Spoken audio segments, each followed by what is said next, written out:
試問一下。咁呢啲全方位有提示嘅。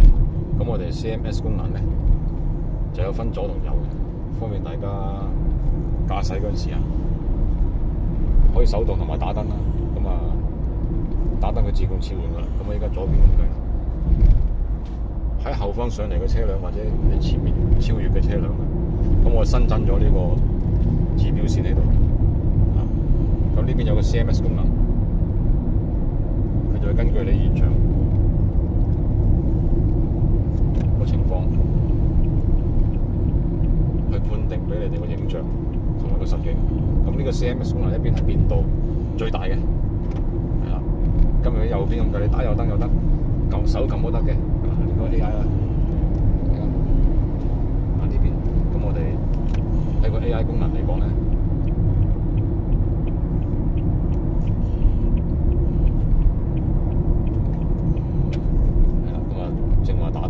我哋可以手動或者打燈都得嘅。咁呢邊咧 show 到啦，咁後方有影像過嚟，有車行過嚟嗰時，咁佢就 show 到啦，距離各方面。咁呢個車入鏡啦，佢有個距離開始計數，有個上限嘅。